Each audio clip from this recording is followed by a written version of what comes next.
ସହଜ ଘରୋଇ ଉପାୟରେ ଅପ୍ରିୟ ଗନ୍ଧ ଦୂର କରିବା ବିଷୟରେ ଏହା ହେଉଛି ଏକ ସଂକ୍ଷିପ୍ତ ସାରାଂଶ।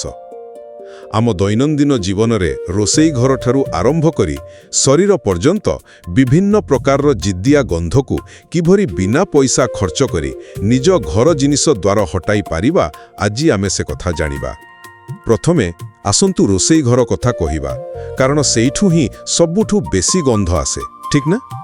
ଗ୍ୟାସରେ କ୍ଷୀର ଉତୁରି ପୋଡ଼ା ଗନ୍ଧ ଆସିଲେ ସେଥିରେ ଟିକିଏ ଲୁଣ ବା ଖାଇବା ସୋଡ଼ା ପକାଇ ଦିଅନ୍ତୁ।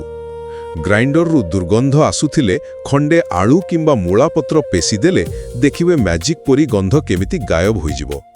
ଆଉ ହଁ, ଗରମ ତାୱାରେ ଅଳ୍ପ କଫି ପାଉଡର ପକାଇଦେଲେ ତାହା ଆମ ରୋଷେଇ ଘରର ଏକ ଚମତ୍କାର ରୁମ୍ ଫ୍ରେଶନର ପାଲଟିଯାଏ ବୋଲି ଆପଣ କେବେ ଭାବିଥିଲେ କି? ଦ୍ୱିତୀୟରେ, ଶରୀର ଆଉ ପାଟିର ଦୁର୍ଗନ୍ଧ କଥା ଚିନ୍ତା କରନ୍ତୁ।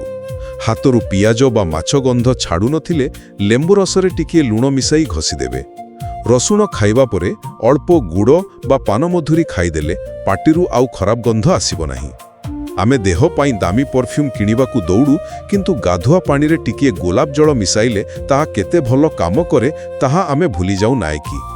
ଶେଷରେ ଘରର ଅନ୍ୟାନ୍ୟ ଜିନିଷଗୁଡ଼ିକ ବିଷୟରେ ଜାଣିବା। ବନ୍ଦ ଥିବା ଆଲମିରା ବା ଫ୍ରିଜ୍ରୁ ଆସୁଥିବା ଗୁମସୁମ୍ ଗନ୍ଧ ପାଇଁ ଆଲମିରାରେ ଏକ ପାତ୍ରରେ ଟିକିଏ ଚୂନ ଏବଂ ଫ୍ରିଜ୍ରେ ଲେମ୍ବୁ ବା ପୋଦିନା ପତ୍ର ରଖିଦିଅନ୍ତୁ। ଘରେ ପେଣ୍ଟ ହୋଇଥିଲେ ସେହି ଉତ୍କଟ ଗନ୍ଧ ପାଇଁ ଗରମ ତାୱାରେ କିଛି ଲବଙ୍ଗ ବା ତୁଳସୀ ପତ୍ର ପକାଇଦେବେ। ଆଉ କାଚ ବୋତଲର ଗନ୍ଧ ହଟାଇବାକୁ କର୍ପୂର ପାଣିର ବ୍ୟବହାର କଲେ ବହୁତ ଭଲ ଫଳ ମିଳିଥାଏ। ତେଣୁ ଦାମୀ କେମିକାଲ ସ୍ପ୍ରେ ପଛରେ ନ ଦୌଡ଼ି ଆଜି ହିଁ ନିଜ ଘରରେ ଏହି ସାଧାରଣ ଜିନିଷଗୁଡ଼ିକୁ ବ୍ୟବହାର କରି ନିଜ ପରିବେଶକୁ ସୁଗନ୍ଧିତ କରନ୍ତୁ।